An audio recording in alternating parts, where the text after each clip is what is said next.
Well, hello. What's up, buddy? I feel like it's been a long time. I feel like it's been longer than it's actually been. Yeah, we took the holidays off. We took day after Christmas off. Took the Monday after, New Year's Day. Well, no, the day after New Year's Day. The official holiday That's today. was today. Yeah. Okay. Well, I don't know. It's been a while. It's been a little bit. It feels like, right? It's been a little bit. Yeah. Yeah. Yep. Well, Happy New Year. Yeah. Happy New Year. Merry Christmas. Happy Kwanzaa. Hanukkah. Yep. Missing anything? Festivus. I knew you'd forget that. I knew it. That's the best one. What about Ramadan? When's that? That was a little while back, wasn't it? Okay. I don't want to miss anything because I'll get in trouble. Here we go. Let's start the year off right. Getting in trouble. Just being fresh. I'm just being a little fresh. Yeah. Father Walter, because he appreciates it. Yeah. He's involved. So this is we'll get to it in a minute. How was your New Year? It was good. I'm actually very glad you asked that question, because while people are trickling in, all 7 people, while people are trickling in, I am going to be visiting out of Asia tomorrow in East Boston, where we got our Chinese food from. Uh-oh. I was bait and switched. Say it as it's so. So let's start with the sesame and the General Gao's chicken. I understand that they're going to look a lot alike, but they shouldn't taste exactly alike. You got 2 orders.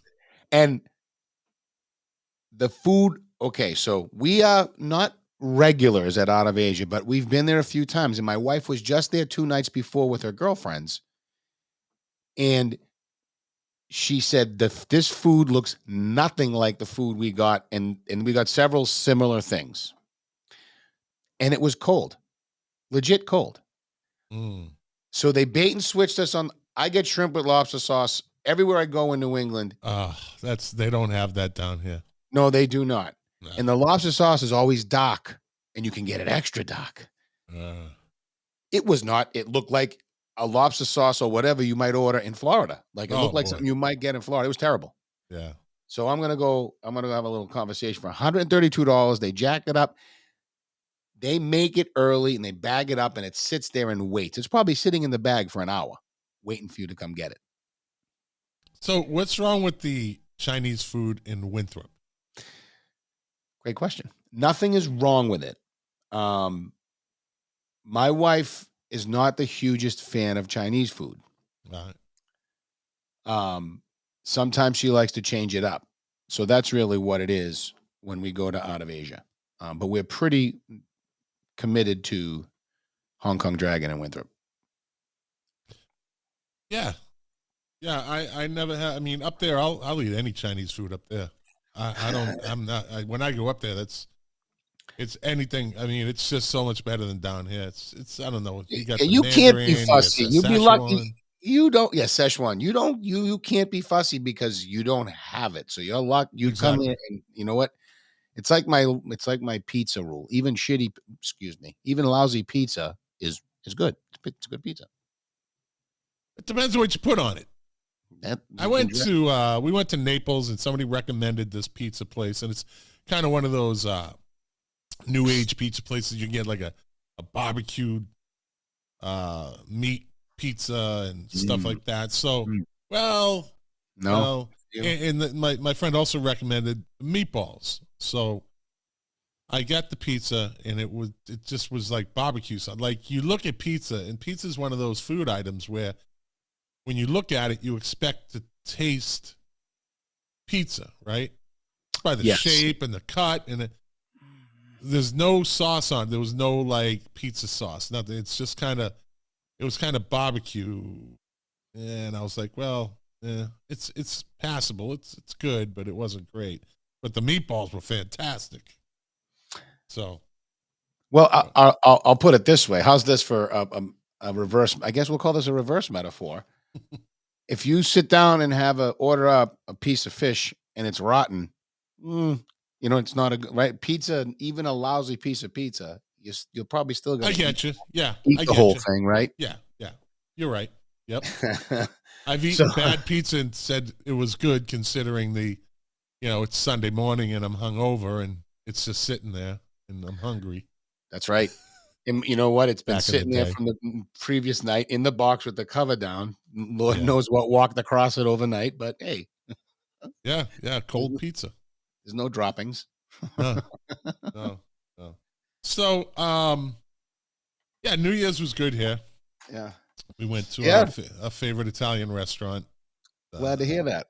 Yeah. You got what'd you get? A veal chop? Is that the big I giant got the thing I veal saw? chop palm, dude, at this place called La Sorelle. It's these three sisters from Italy. And La Sorelle means the sisters.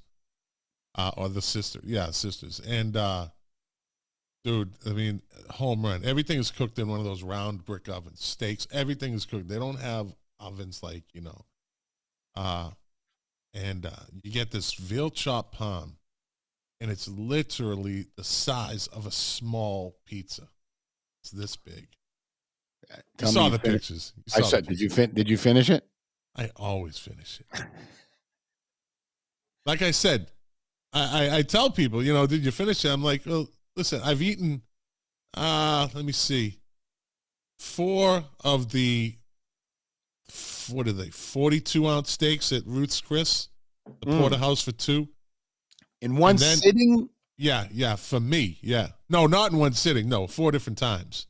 Okay. But that also goes with the sides. Well, I know. Trust me, I know it's an accomplishment. Yeah, and then I went up to the 51-ounce Oh my God. porterhouse for 2 at a That's restaurant in Fort Lauderdale. That's meat sweats all over it.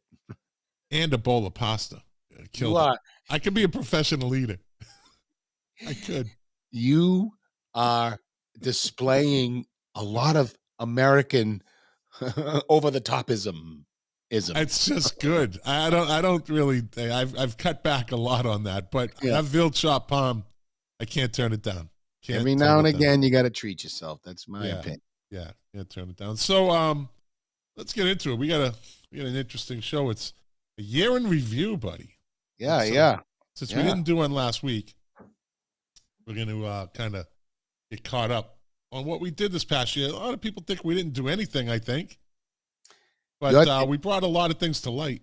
That's right. It's your chance to really shine here now, because as the producer, you get to put together all the visual support for our conversation tonight. So you're on, sunshine. I have some clips, but I don't want to consume the show with clips. So back in January, we started off the year with the vacant school committee seat. Remember that? Right. Yeah, I do remember. Yeah. So I think there was 3 people that were that threw, maybe more, but there was 3 prominent that stood out, that put through their ring in the hat for that seat. One was Bob DeFelice. Oh my God, I forgot. And we had him on the show. Yep, we'll get to that. Yeah. Bob DeFelice, and the other one was Celeste Hannon, who was originally on the ballot. Yep. Right? Celeste Hannon. Yep. Yeah. And then Lane Petrie. Yep. Right. That's right. And I think Lane got the seat, right? Lane got the appointment based upon the vote of the committee and the council, the combined vote of the committee, which, by the way, interesting sidebar here real quick. 2 things. One, I always thought it was unfair to have the town council weigh in on the school committee's open seat. And we may or may not get to this tonight, but the ordinance review committee work has, we've tried to address that. And hopefully the people of, it's just interesting that you mentioned that, because, we worked on changing that, because there it is in full play, right? You had you had the town council making the decision for the school committee, which I just, anyway. Doesn't The other make thing any I wanted sense. to, right. The other thing I wanted to do is, while we're going through these, maybe we should think about kind of ranking what we think maybe do we want to have like a rank system, like best moment, funniest Well, thing? I don't know. We'd have to go back when all is said and done, because to rate it in April, then we come up with something in November. You know what I mean? So you can give it 3 stars, 2 stars, or 1 star. I'm gonna do. I mean, let's just see how this plays out. It is live stream, so it doesn't matter. Also, in January, last January, the Banks Street proposal came up with the planning board. That Banks Street that they fought off a couple of times. Somebody who used to be an official in Winthrop bought the land, and they kind of tried to go backdoor. You know, on Bank Street, what I'm talking about? That's where John Munson went down there for a photo op at one point. And what was the develop? Oh, yes, it's that empty lot between the houses that the marsh is right there. I do remember that. And they came in, someone bought it kind of on the down low, and they all of a sudden set in a proposal to have development done on it. And the neighbors, once again, rallied, and it went to the planning board. And I think the planning board basically said, no. I mean, it was a little more to it. But there's somebody got I think a building permit. I'm not sure the exact details of it, but it was somebody that used to that knows somebody in Winthrop, or used to be on a committee in Winthrop, and there was some suspect issues surrounding that. How they got some potential possible shady the property operations. The property is basically undevelopable. Right. And why? Because of the flooding. Yep. Okay. Yeah. And its location to the marsh is something else. There's a couple things that go with it, but it got beat down again. And I think that's the last we'll hear about that for a while. And that was the beginning. Last January, my eyes are itchy. I think my allergies are acting up. Oh boy. Yeah. This was also last January, the first we heard of the Shore Drive condos proposal, right? Yeah, that was last January. Wow. So yeah. January was actually started the year off busy.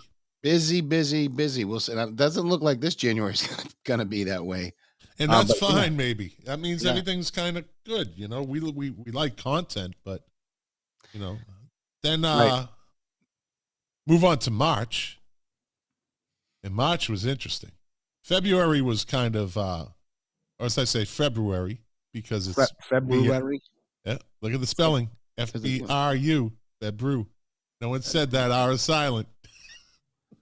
February. Anyways, yeah, that was kind of quiet. Then we get into last March with the Board of Health, Tracy Honan.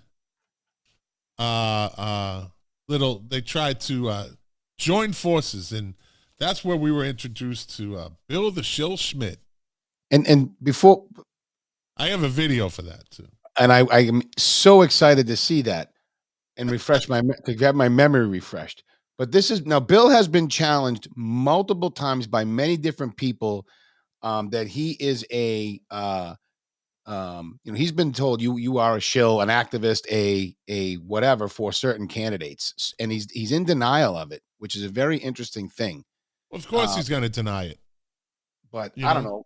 I mean, whatever. Why? I don't know why he would care. He should just be out loud. He's also the same guy that came to our meetings and was challenging the legality of us actually continuing with the ordinance review when Jim had gotten, several legal opinions on it. Like, he was really out there to sabotage what we were doing.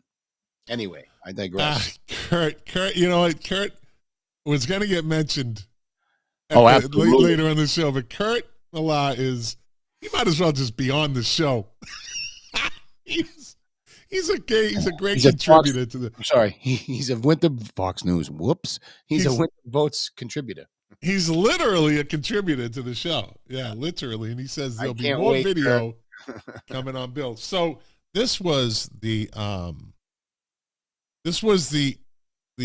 now I guess on this show the infamous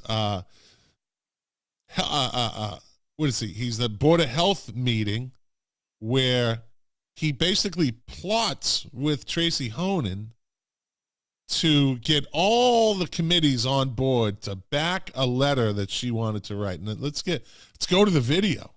Yeah, let's hear the video, and we'll dig into this. I mean, there's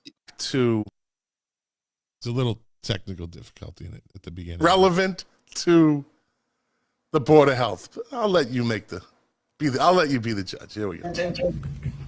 Sorry, can you hear me with this? Okay. I have new headphones. So, and for me, it was important. I know that it doesn't seem like it's at our door, but I did hear. We did. This is Lee Foley, she, her, as it says on the video. So she had called in. Now, remember, this is a Board of Health meeting. Okay. Raised the pride flag last year in town hall. I did hear there was pushback against that. Again, a Board of Health meeting. So for me, it's like having the town be proactive instead of reactive. This is happening in other states. Some people, in our neighborhood support some of those things that are coming up, those bills. Maybe it's not happening here, but I think the mental health of LGBTQ children especially is affected by this deeply, and I think it means a lot for the town to be able to say that they don't support othering of LGBTQ families and children, and that we'll just try our best to serve them the way they need to be served and helped, because some of the legislation coming out is just so damaging, like not letting children choose their gender identity on identification, school ID cards, things like that. So for me, it was being proactive as leaders. So thanks, Lee. So Tracy, were you? I know you. Did you get any response there from the town council president? Oh, you're kind of breaking up, Bill. Can you repeat that? Tracy Honan's going to talk now. I said, I know you reached out to the town council president and had you gotten a response? He did call me. I did. Yeah. So he did. He texted me or emailed me yesterday. Said that he's just had a very busy week and that he would get in touch with me. So I thought it would be last night, but maybe it'll be tonight or tomorrow. Okay. Because I like the first of all, we're all every one of our boards are busy, and so it would be great if you took the lead and it was something that all the boards agree on and support. All the boards. Obviously, all the boards. Do it that way. Yeah, so I'm not sure, because I cannot speak for the town council, I'm not sure I can issue a joint statement, or we can issue a joint statement within a council meeting. Remember that. That's why I went the path of the non-binding resolution that I'll present to the town council to vote on. So I'm thinking that we might need to do this as separate bodies. Yeah, no, I understand. I'm saying is if all the bodies kind of agree on the language, sure. Then each of the bodies can independently, if they decide to do so. Yeah, that makes sense. The Board of Health. So Bill, I'm just not sure how this falls into the Board of Health. Thank you. Political. What did we call her? Wonder Woman? That's right. We did call her Wonder Woman. What's her name? Jeannie Holgerson. Jeannie Hogerson steps in, right? She is a superhero, in my opinion. She steps in at this point and is like, oh, yo. Wait a minute here. This is a Board of Health meeting. But I want you to pay attention. And this video is from our YouTube video. So you're going to hear me or you make comments in the background, but that was in real time. That's my poor filmmanship. Oh, that's that's with my phone. So after all that, Jeannie steps in like Wonder Woman and but watch Bill's reaction to her. I'll just give you a heads up. Absolutely dismissive of her afterwards, but watch. Here we go. This falls into the Board of Health lane. I feel like it's more of a political, Bravo, Jeannie. a political conversation. Thank you. Of course, mental health. I'm very concerned about mental health, but I'm concerned about, I see them a lot in practice. I see with anxiety, depression, people who had divorced parents, people whose parents are in war. There's a lot of mental health issues. So I wouldn't want to keep it at one category. I think we need to worry about mental health for everyone. I'm concerned about. Yep. Uh-oh. And they're referred out to therapists, which they can't even get appointments for. So, I'm concerned about everyone's mental health, and especially those who boarded on, anxiety and depression before COVID. It's very, very bad. They are in a very bad way. So, again, I'm concerned about everyone's state of mental health, but I don't think we should generalize to just one. I think we should worry about everyone's mental health. So, as I was saying to Tracy, it would depend on the language whether or not all the boards. He just ignored her. So He chuckled and said, so like I was saying, Tracy, this is why I called him Bill the Shill. He's a Tracy Honan shill. Right? But absolutely dismissive. And she spoke to very specific problems about people in the town of Winthrop. Look, this is information for the people of Winthrop. This is a reminder. This is a reminder to pay attention to your local politics. That guy does not belong. He is not fit for his agenda. It's an agenda. You're right. Actually, I think you actually got a copy of one, didn't you? One of us did. And it just runs on. Nothing ever comes off it. He just keeps adding to it. Yeah. It's pages long.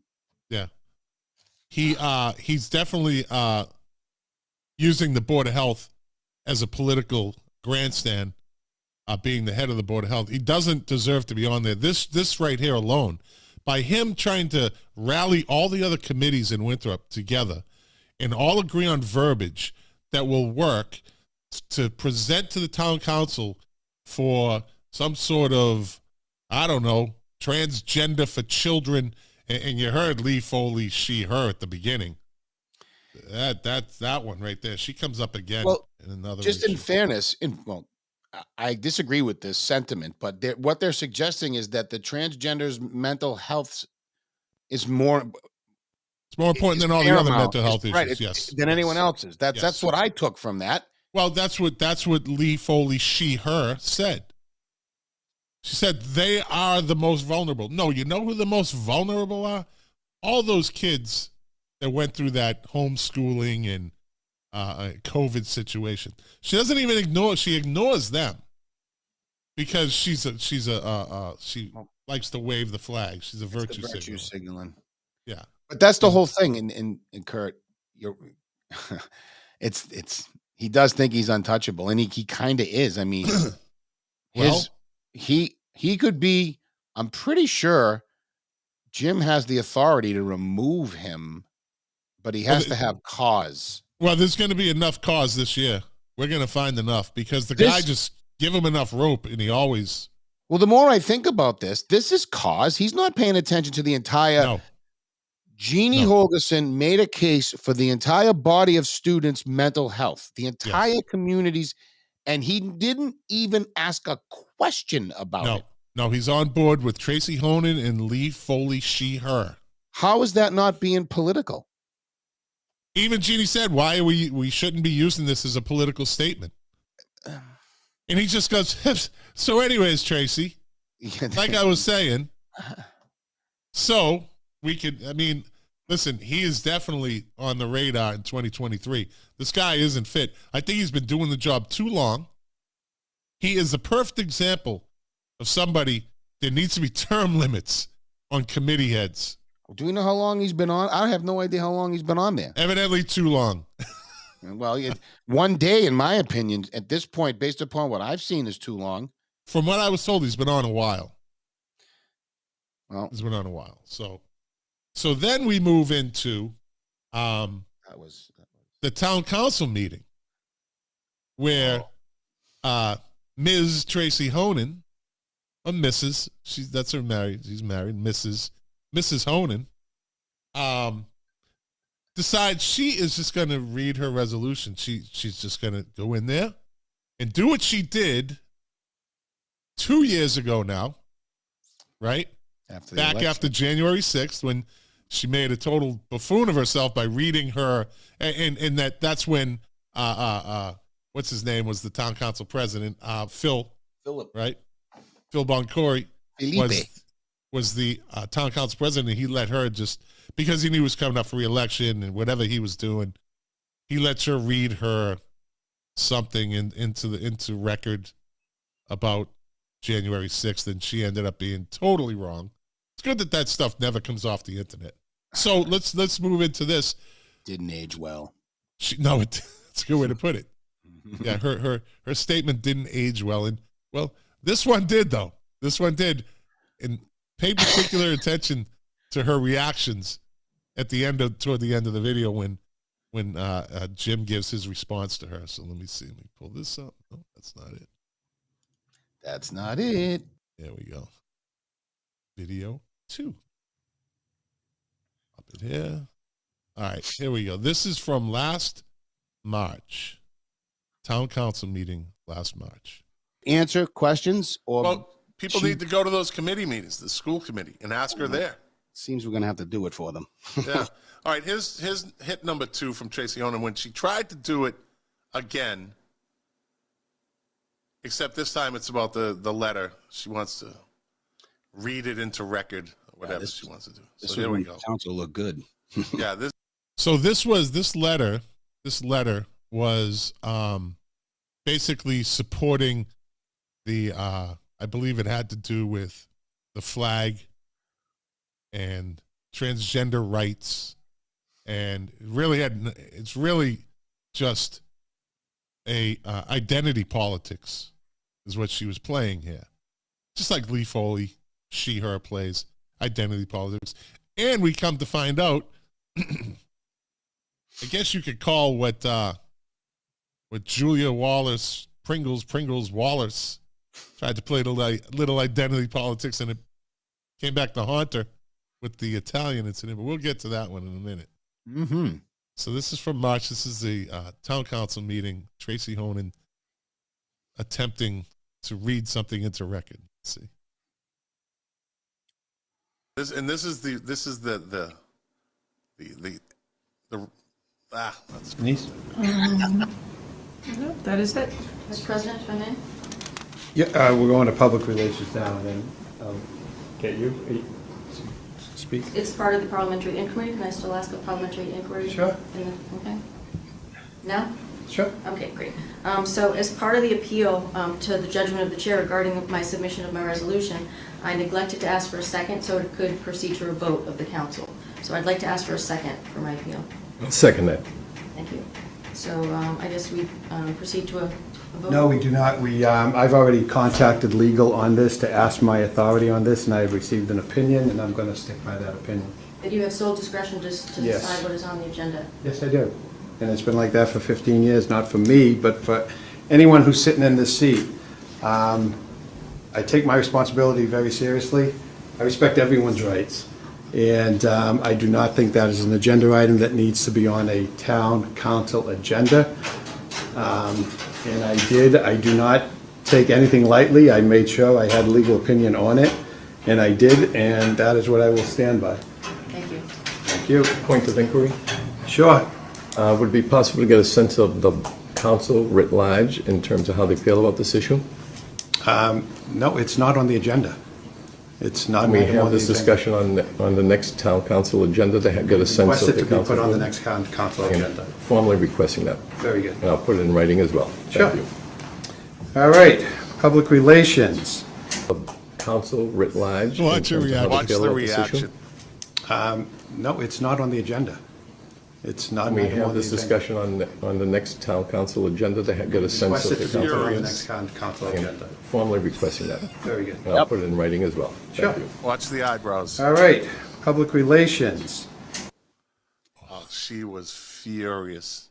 So first of all, this all we're able to show the viewers is the end product of all their work.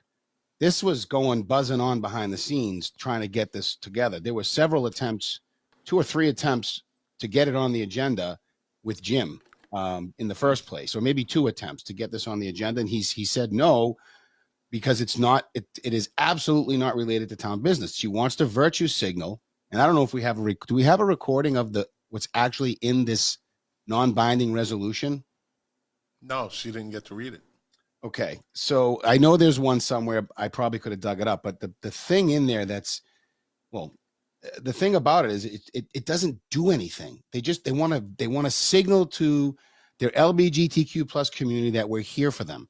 And in that resolution, she says we stand against discrimination, but they were dead silent. So the contrast for the other meeting when the next meeting up, when they talked about Flockhart making the insulting comment, she said nothing. She fought for nothing. I forgot I said that on that occasion. That was interesting. Yeah. This is funny too, by the way. Since this aired, I feel like I'm in the TV business. Last March.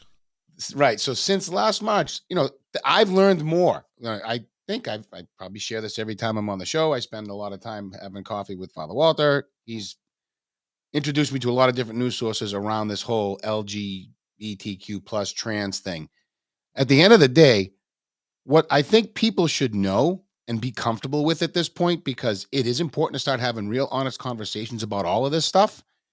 The T, we've learned, right? The T in the LG and everything after it.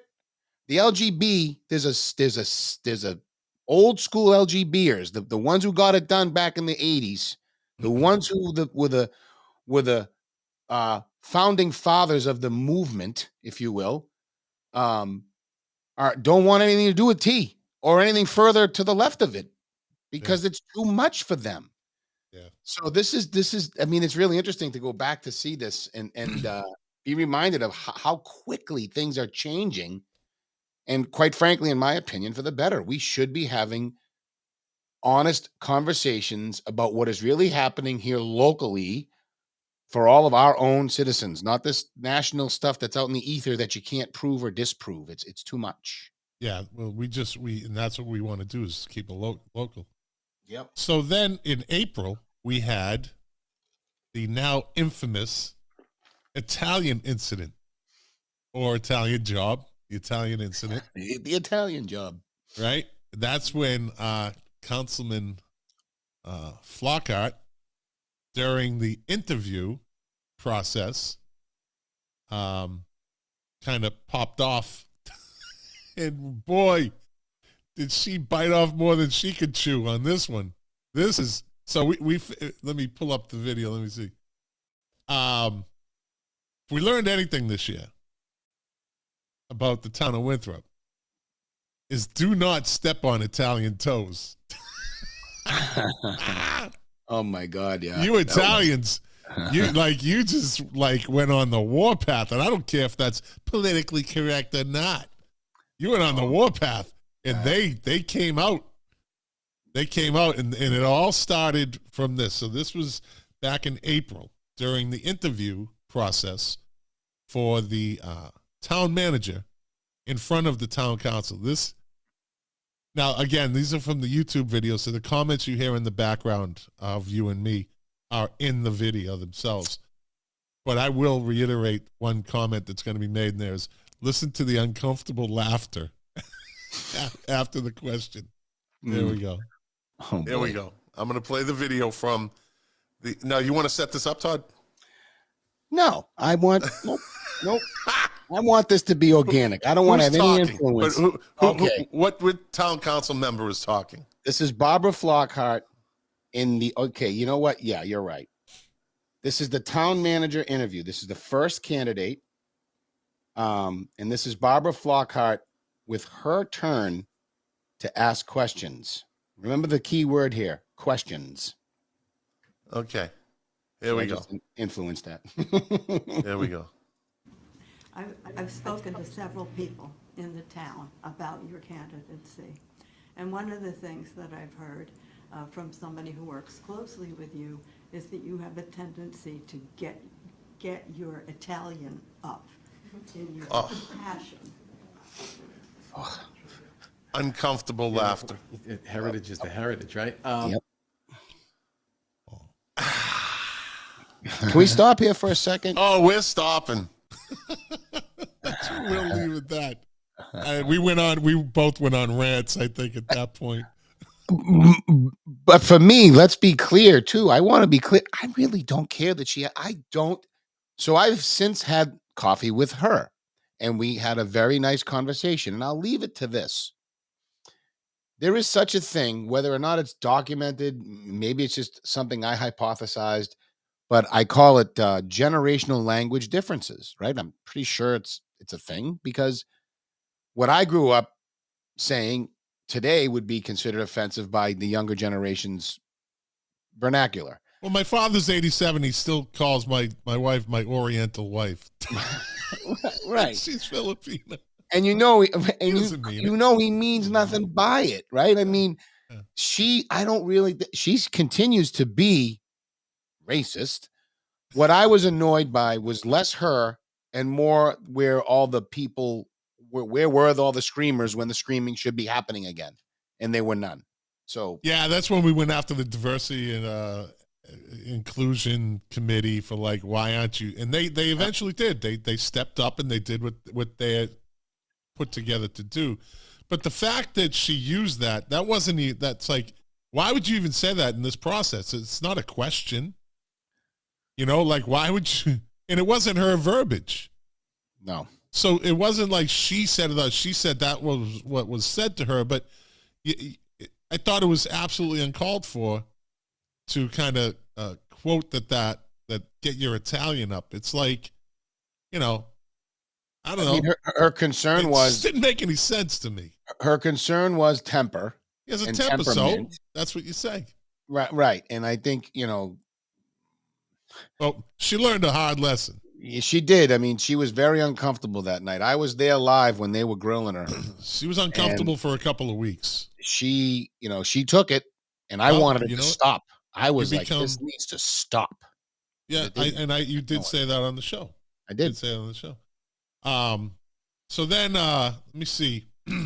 that kind of carried us through April. I think that whole thing, because we got some mileage out of that one. Yeah, we did actually. There was some more that went on, and then we get into May. We talked about the water bills in Winthrop, and Kurt Mallah, that was Kurt came on. That was on my list. Yep, Kurt came on, had all sorts of good numbers and details, and that it's, as he said back then, it's like a spider web, or it's a maze, and you got to try to dig into the numbers. And I still believe we have not settled the meter situation appropriately between the rink and the middle school.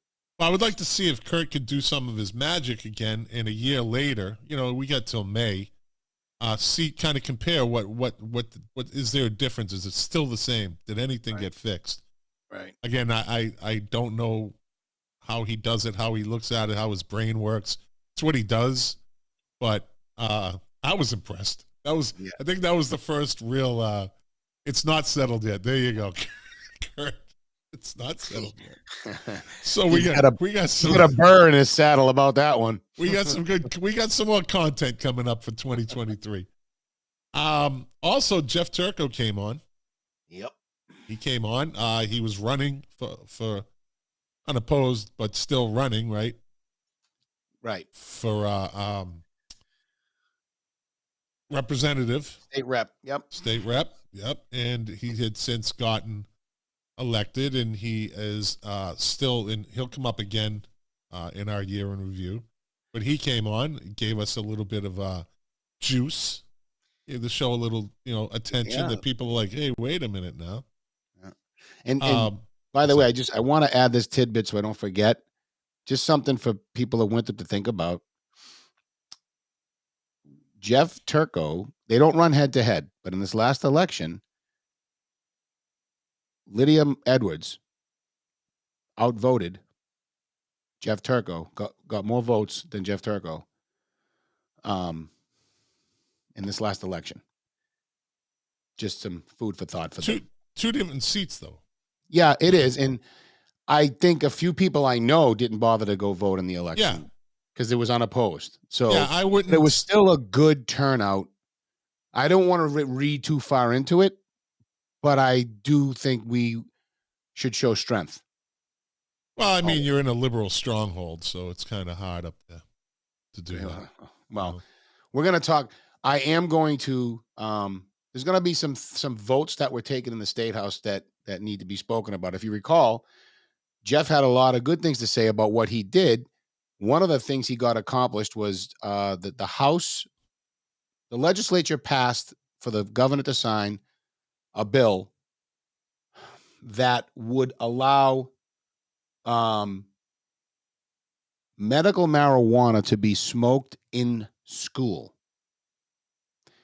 He wrote the governor directly and asked him to use his veto power to veto that section, and he was successful. Yes, I remember that. Yeah. Okay. So that was a big one because I can't wait. We need to start sharing who voted yes for that nonsense. I'll leave that to you, buddy. I'll leave that to you. Moving on. So then we kept our streak of interviews. Excuse me 1 second. Hit the cough mic. And let me see. In June, we had on Bob DeFelice. Yes. That was a good interview. It was. Yeah. Yeah. It was. It was interesting to hear his perspective of how he got brought into the appointment process for school committee. That's right. Yeah. Because he had shared with us how, his side of the story. I had spoken to one of the school committee members about it who was part of it. And I had not spoken to him. So his perspective was a bit different, but interesting. So we had Jeff Turco on, who was a state rep. And I was actually, that didn't bother me, but having Defa on, I was a little nervous. Well, some people he's always going to be like that guy. He's the authority figure in your life, right? One of them. He's always going to be that guy. Yeah. And I'd always get out of him. That's not how Welchie did it, Sacco. That's not how Welchie did it. I'm like, Welchie was a linebacker, and I'm not. So, and also on that, in June, we talked about one of your favorite subjects that popped up numerous times is the teachers union in negotiations, right? That was when it first kind of popped onto the show's radar. And we also, that month in June, had Father Walter on and Brianna Malloy talking about the pride flag issue. That's right. In Winthrop. That was the most, okay, so I know I said I wanted to do a ranking thing. That's my 5-star show, in my opinion, mostly because it got the most views by like double. Yeah. Yeah. I mean, that was Father Walter is a draw. Yeah. Yeah. We need to get him. I know you're watching. Is he a draw or is he polarizing or is he a lightning rod? That's me. You're the lightning rod. Yeah. Trying not to be that. Yeah. So we had that. That was the beginning of that issue. And then I have a video for this one. In July, because June came and went. Well, it's actually going to be covered in this video that I'm about to show, because in July, the Boston Globe And this goes to show you how nobody like even remembers this stuff. Yeah. You know, it's like a week later, and what's the new sitcom that came on? What's the new Netflix series? They forget about this stuff. But the Boston Globe wrote an article in the Metro section ripping Winthrop for its lack of diversity. Okay. Let me pull up that video. And it's basically you were reading the article. Let's see. Over here.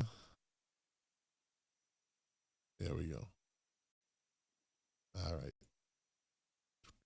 There we go.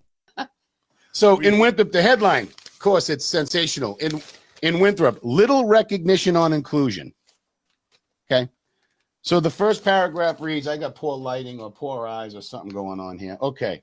A year after a white supremacist gunman shot and killed 2 black residents in a rampage on a quiet residential street, the town is divided over what it means to be inclusive and what the town government's role in promoting inclusivity should be. Full stop right there.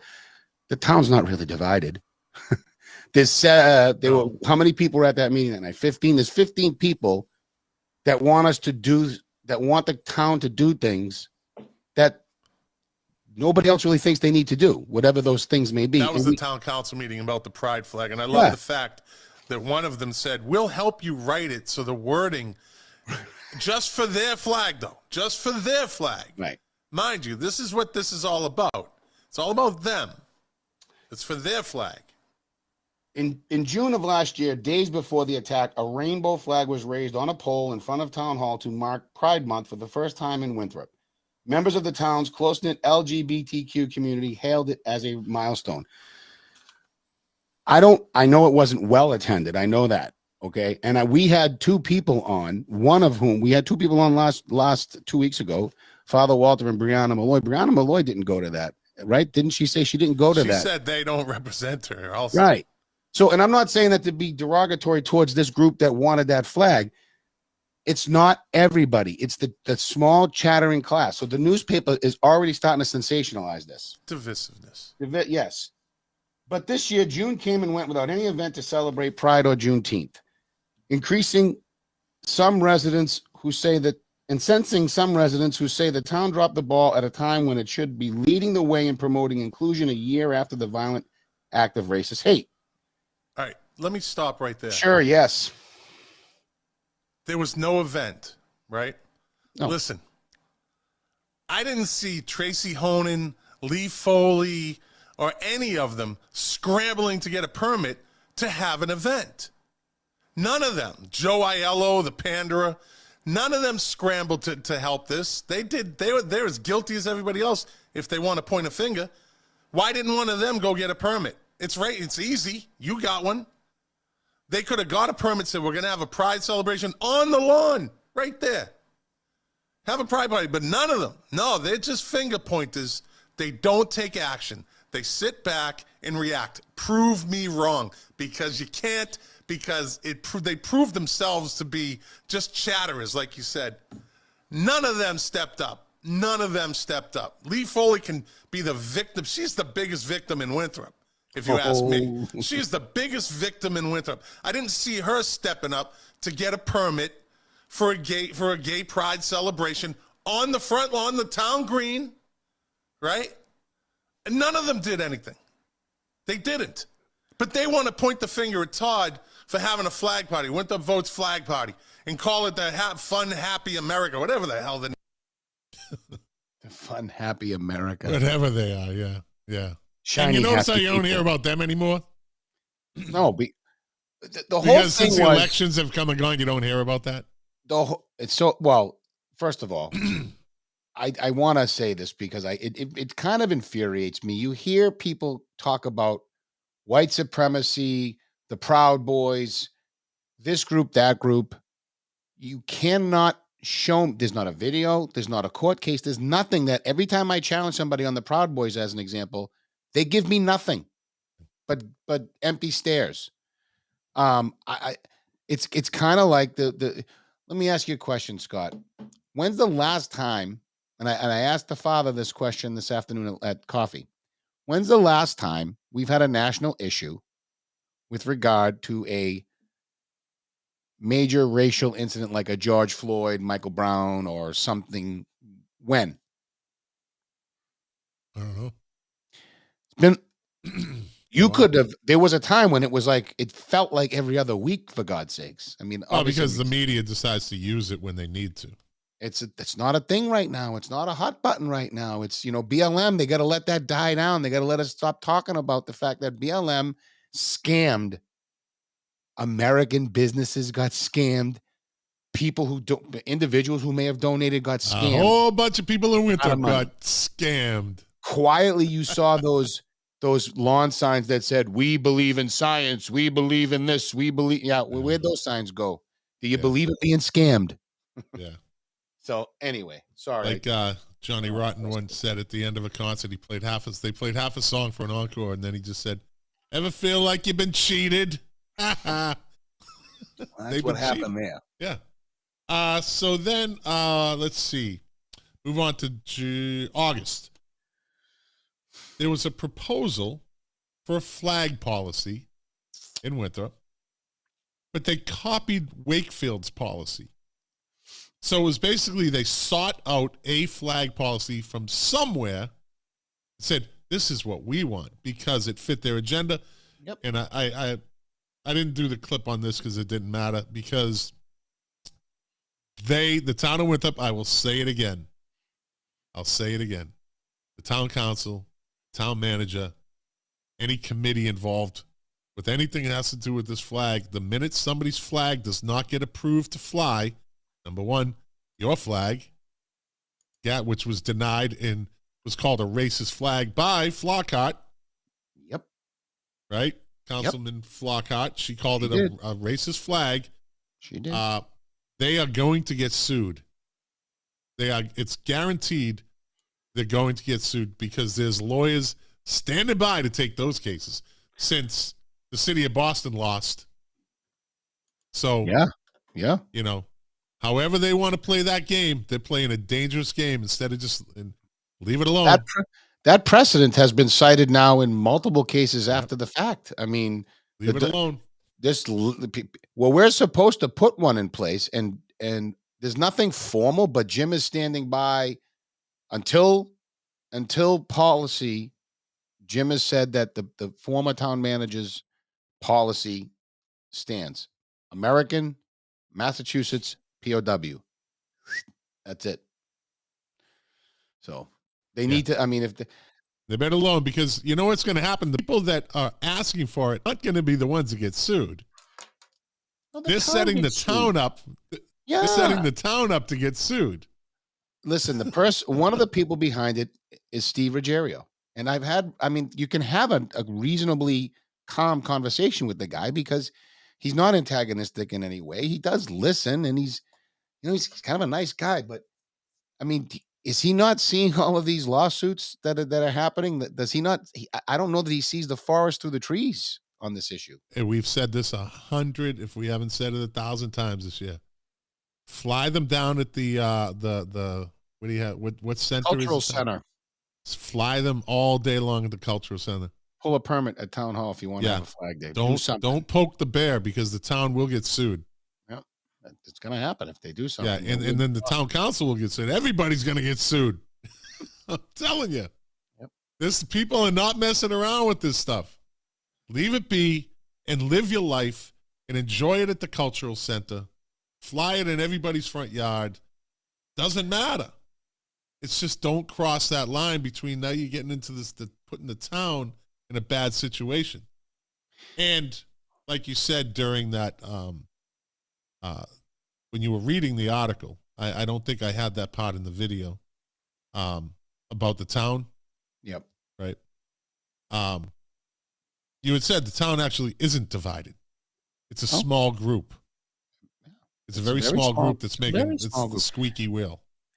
There are people that are LGB who aren't. Why does it have to be a month? Why just fly it on your house? Yeah. If you want a parade, why does the town have to put the parade on? Why can't you? Yeah. because any of the crap that goes on that's not recognized at the state or federal level is not, the town doesn't put on. Anything else that happens is done by private citizens. They scream and yell, the Lee Foleys and the Julia Pringles Wallaces, they scream and yell. But in the end, Lydia Edwards was the one that got the permit to do the didn't she have some sort of party down in Ingleside Park? Did she pull the permit at She Ingleside did it. Park? She ran. She was like the one that did it. I didn't know that. So just an interesting thought there. Just to show how biased she really is. Not only does she, if it's true that she pulled the permit, she pulls the permit, hosts the party. It's a party. She's interacting with everybody. It's not this. Except you. What did you do to the Republicans? What did you do to the Republican town committee? She stood at a podium in a position of authority. Questions had to be submitted ahead of time, or she wouldn't have taken the interview. It's just Jeff Turco talks to everybody, and he will do it on the cuff. He is a real man of the people. I don't think that she can handle on off the cuff conversations. I don't think that she's capable. Yeah, I'll just say capable. I think that Quick she's a of puppet. foot. She's a puppet. Well, I think Puppets she's can't an talk unless the hand activist. is. Yeah, she's a puppet. She's a political puppet, and they can't talk unless the hand is making the mouth move. It's always only in controlled settings. I mean, it just strikes me as odd. It's the same thing with Julia. She gets told what to say. You can't have conversations with these people in public that they can't control. In other words, like a debate. If you remember, you asked her, Lydia Edwards, at the Republican what was town it? committee, the town committee Q&A. meeting, yep. You brought up critical race theory, and she said, no one knows what critical race theory is. There's no definition. And I came on the next show like, she said that. I know. There is a definition. This is what I mean. She's a puppet. She can't speak. She's like Biden. She can't talk unless somebody tells her what to say. That's it. I think it's more about I honestly think it's more about being in controlled environments, in my opinion, right? Like, which might be saying the same thing. I don't know. But I feel like with any one of those people, another great example, Lee Foley. I mean, she'll stand up in a town meeting and say whatever she wants to say because she knows it goes unchallenged, right? She's safe there. That's a safe space. No, it's a space where no one can ask you a question. Julia never wanted to come on the show because she said it to me. She goes, I don't want you to try to prove me wrong or whatever. And I'm thinking, I'm not trying to prove you wrong. We're trying to debate an issue.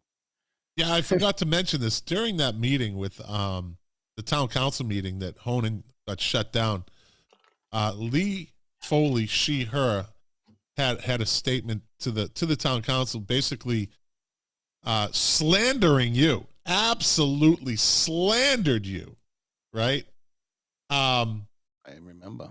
Yeah, and she said, "Oh, the permit was pulled by a resident." Okay, but who was the resident? It wasn't one of the people screaming and yelling. It wasn't one of the squeaky wheels. And she basically cried to the town council that they need to protect, like they need to step up and. Oh, who's that? Wendy? I'm assuming because it says Facebook user. It is. It's Wendy. And that's good. All right. And Wendy is not a squeaky wheel. Right? What is she? She's not a squeaky wheel. No, so Wendy's always pretty cool about how she gets her point across. Oh, I didn't know where you were squeaky wheel going. means she's not a screamer and yeller and stomps her feet. And No, definitely not. Definitely not. Yeah. She doesn't, and I mean, from what I see, she's not, look at me. You know, I don't think she puts out that. Right. So she The did virtue that, signaling, and good you mean? for her. And that's what should be done. You know? Mm-hmm. But anyways. You digress. Yeah. So, moving on from she, her. Let me see. Then we get into, in August, was the flag policy. Then we had 5 Fremont comes on the radar. Another one. By the way, construction has continued. I got to get some pictures. Well, it has because they've come to they've come an agreement. I wonder if now the family who sent us the letter, or so, I'm going to reach out and see if they'd be interested, or maybe we can get. Well, they sent you the Christmas card, the Cross They did. family, saying that I wanna people get- think yeah. that we took money and we didn't. Yep. So we'll see. So we have that came on the radar, and I think let me see. And Jeff Turco comes on in August from Paris. Oh my God, that's right. Wow, what a commitment to the people. See, a man of the people. I was in he's in Paris. I was at the Naples Grand, right, resort, and you were in Winthrop. No, actually, I was there when we had the conference call. He was in Paris. You're over here. I'm in Winthrop. Yeah, when we first had our first three-way about this, he's like, is that when he said I'll be in Paris? Yes, that is. Yeah. That's, and then he comes on from Paris. So that dude is never ending. Like he won't. It was like 2 a.m. there too.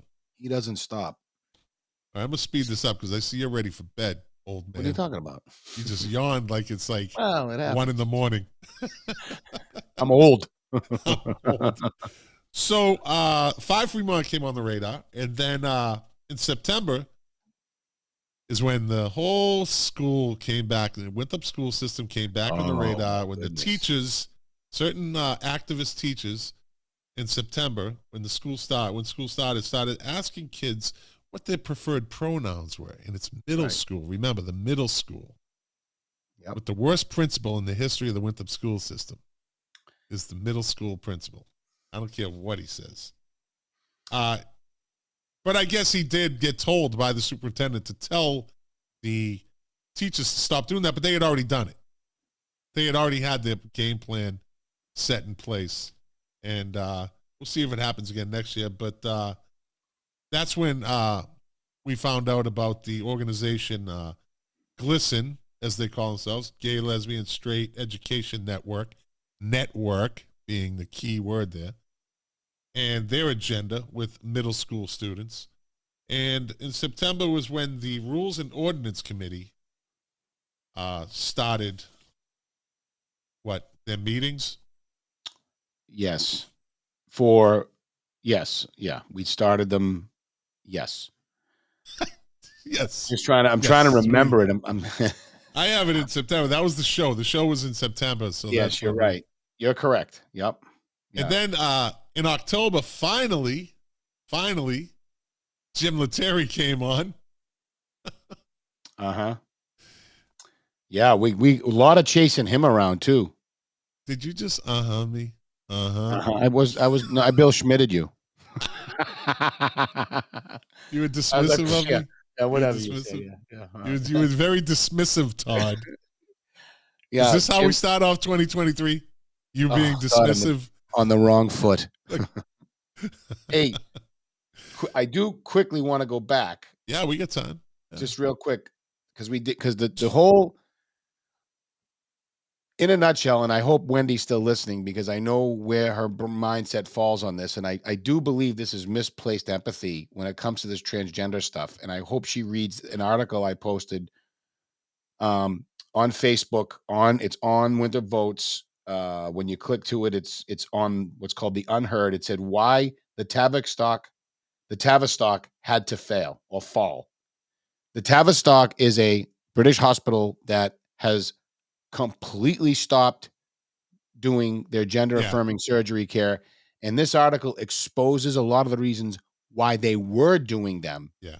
And when you read that and also couple that with the facts that many young women who have chopped off their boobs and are having trouble with their reproductive organs, their reproductive systems because of proven puberty blockers and the like, you have to start pumping the brakes on this stuff a little bit, because there are literally thousands of young women who are detransitioning and are worse off than they were before. So I do think it's important that people need to you need to put down your virtue signaling, because that's all you're doing.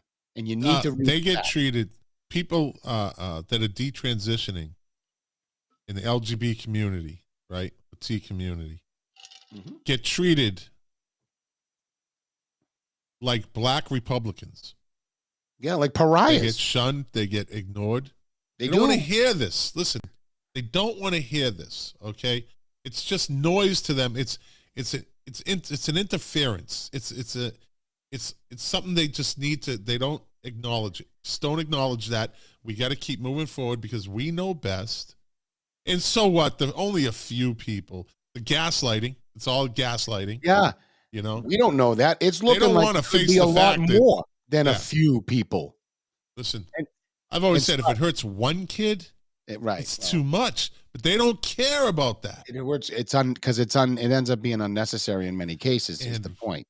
Yeah. And I say it, and they ignore that too. I've said this to a number of people, that at no point in time in the history of the planet, in the history of the civilized world, have kids that are having trouble with their identity or the sexuality had more support than they do today. Never in the history of civilization. No. Do these kids have more support than they have today? It's all at their fingertips. It's at this thing, and it's at the thing that people are watching on, maybe on their computer, their laptops. Anyways, we've beat that up all year long. So Jim finally comes on, and we come up with that's when the Winthrop Middle School dress code, which is going to be very active conversation in 2023 until this mess gets changed. It is a mess. What they did, and I'll reiterate it, to you people that have already seen it or maybe not, go look at the high school. You can find it online. Winthrop High School, Winthrop Middle School. What is it there? The Winthrop Middle School website. You just type in Google Winthrop Middle School dress code. Winthrop, Massachusetts Middle School dress code. Changed last year to this year, and it's a disaster. But people, Scott. So several people I'm connected with in voting positions on the school committee / town council-ish, the people who can vote. They voted for this and never read the policy. And then it took me some time to get people to see, wait a minute, you're missing the point here. Because if you just read if you just read last year's policy, and read this year's, tell me what's different. Well, yeah, but it still doesn't hit home until you say, wait a minute. There's nothing in that policy that's stopping someone from wearing pretty much anything or not wearing it, except a couple of examples of you have to wear work boots in shop or whatever. I don't even remember what it was, right? Like you can't wear high heels Safety gear for your feet. That's the only thing it has in common with the other. I mean, if someone comes, you're setting yourself up for trouble, because if someone comes in, when they cite the 14th Amendment, you're in trouble, because someone's going to come in and all of a sudden they're going to wear something that's questionable. Teacher's going to push back on it. You're my right to express myself.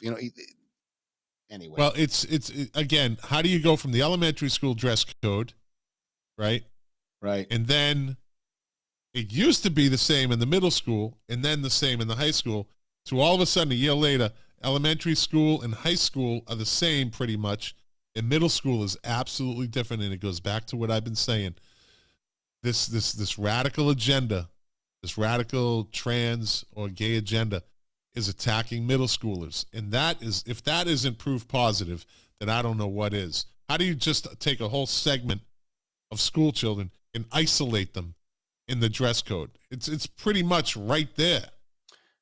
When you look Why would it be middle schoolers? When you look at all these things in the big picture, the middle school dress code, the Allies board, right? The board on the Allies board that has all the different types of sexuality.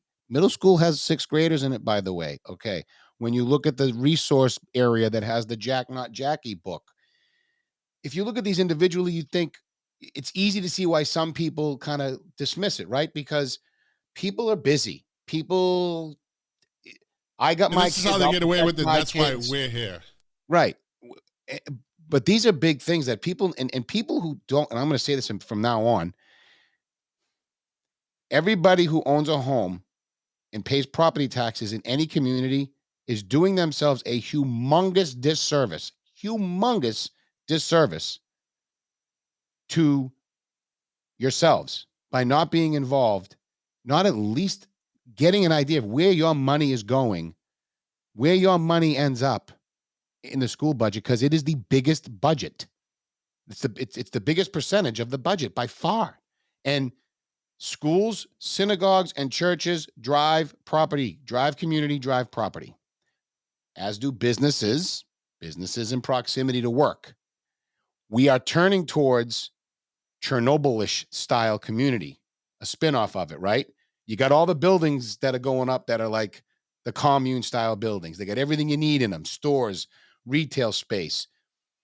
You're trying to get more local commerce. I mean, I'm not suggesting we're communist Russia. That's not what I'm saying, but I am suggesting that we're not investing in family living in Winthrop. We're investing in community living in Winthrop. We're investing in where single people who don't have kids who like to scooter, bike, take the T, care about the planet. Nothing wrong with all that stuff, but their first focus isn't on families and community. That's not where our development's going. Yeah. Yep. It's like Colin McLean just posted commented in, most of them, i.e. teachers and activists, have kids. They don't have kids. They have a cat and a plant, he meant to say. Or several cats. Yeah. And then, that's in, let me see. Then in December, the beginning of December, the middle and now elementary school had let's see, I don't know why I wrote that.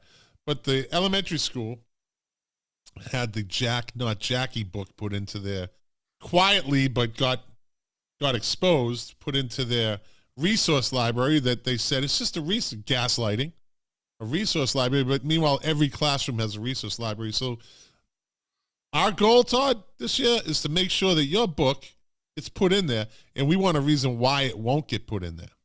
Yeah, I'm actually got a phone call in to a friend who's supposed to update me on what is happening with that. Yeah, well, again, why not? Why not? Right? Who decided to put that Jack Not Jackie book in there? We still haven't found that out. Nope. There's a bunch of people that read it and looked at it, and we actually had Brianna Malloy and her wife Sarah. They actually went to the town council meeting, said this book, it's uncomfortable, and it's really, and they're speaking right from the heart, right from actual experience, life experience, right? Sarah was was a gay couple. Sarah is the admitted tomboy. Yeah, and the whole point that activists don't care about that stuff. Remember, activists don't. No, I don't they care don't, what anybody right. says. Oh, these people are nice people. They just put if you put that book in there and you voted yes, you're an activist. That's I mean, how else do you look at it, right? I mean, I do think people should. Here's the thing: I think people should take seriously the people who are behind authorizing that book, finding that book, choosing that book should stop hiding in the shadows. And they should just come out and tell us, because you're hiding in the shadows makes us more suspicious. Again. Oh, but they're afraid of Winthrop votes. They're afraid of our live stream, buddy. They don't like it. At the end of the day, they don't want to come out of the dock. At the end of the day, Scott, when the people we talked about this before, right? The parents like us who think like us in terms of worldview, who don't want this stuff in schools and want to be in control of their child's what they learn about sex. They want to have a say in that, right? What they're doing is they're turning their backs and protecting their families. When they stop doing that, it's going to be fighting. And I don't want it to ever get to legitimate fighting, because stuff like this doesn't ever get better unless you have either you have a conversation about this stuff or it sits in underneath. And it just festers and people get more angry and then all of a sudden out of nowhere, stuff starts popping off. And that's how, we need to be able to have conversations about this stuff out in the open. And if you're not willing to speak in the open about your beliefs for a community, that's they claim scary. fear. They just claim fear. Like Lenora Foley, always afraid. I'm afraid. I don't want to be targeted. I know, but they create this fantasy. Yeah, well, you eventually get found out anyways. Nothing stays hidden.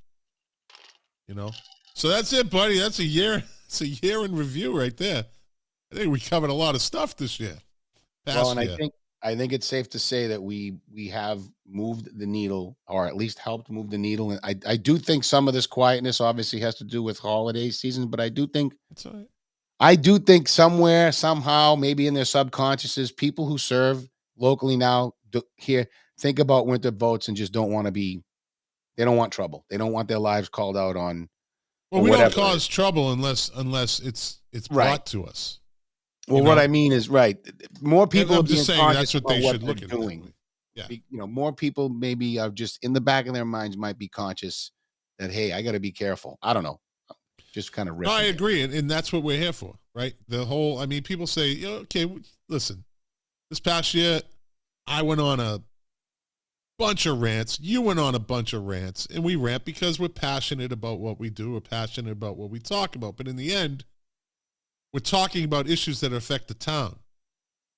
We're talking about issues that potentially affect the town, or we're talking about issues that get brought to the light by somebody who sees an injustice somewhere, And I think we did well with the Shore Drive issue. We rallied around 5 Fremont. We got, the whole tree issue. Oh yeah. Now we're kind of partnering with the tree people. You get on the line, you know what I mean? I'm not going to review it all again, but we raised questions and attention to what's going on in the schools. Right, the tips issue, the program, the bike lane, like that came up because we talked about it. Yeah.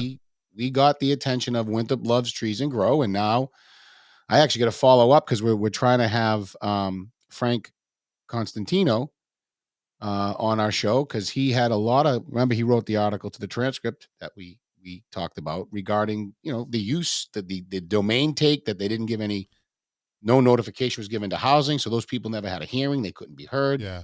So there's a whole bunch of things that hopefully are going to slow that down even more, and hopefully we have the courage to tell the state no. The hardship is this: the bike lane does not serve even the bike lane doesn't even serve 1% of the community. It just doesn't.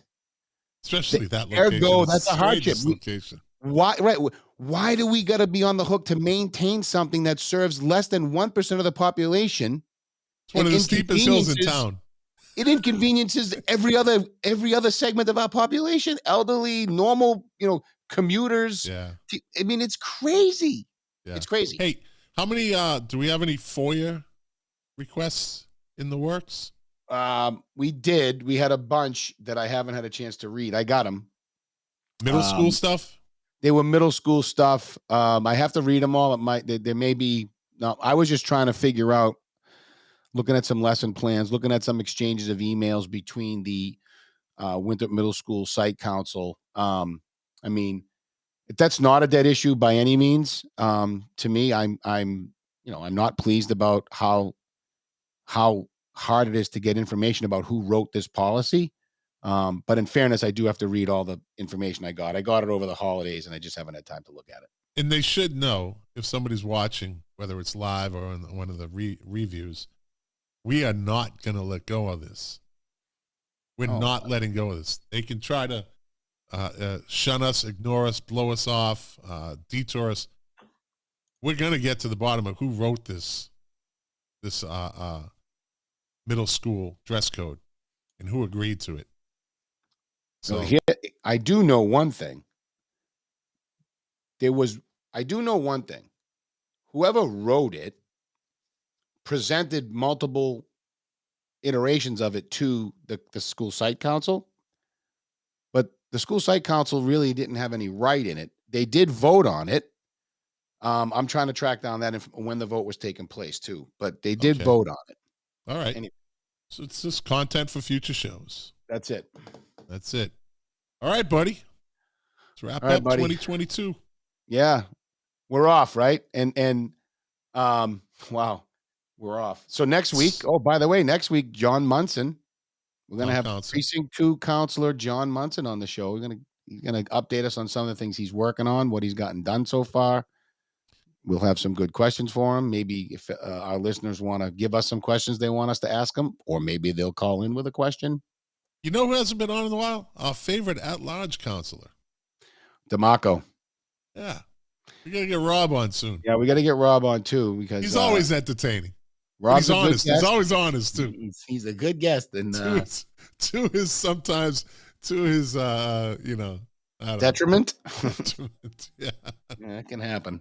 That can happen. So, all right. Well, we got to 2020. We're going on our 3rd year.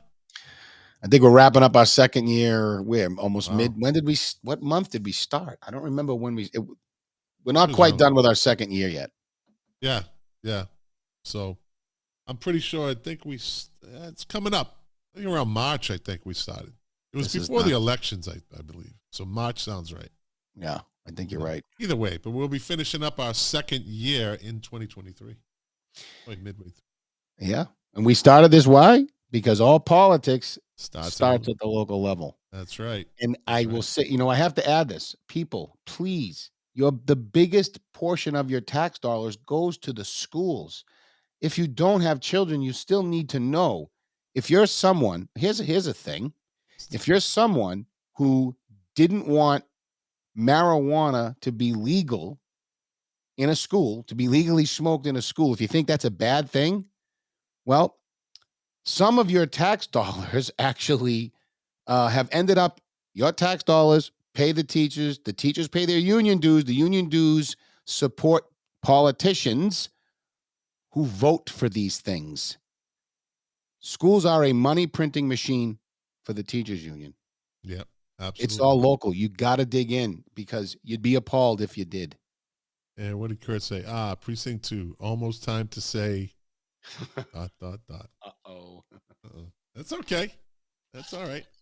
Like I always say, thank you for watching. Thank you for listening. Thank you for your time. We appreciate it. You are the engine that runs this show. It's a machine. Without you, it'd just be me and Todd talking and ranting at each other. And we do that anyways. So, all right, everybody, we will see you next Monday night, 8 o'clock, 2023. Going to be a good one.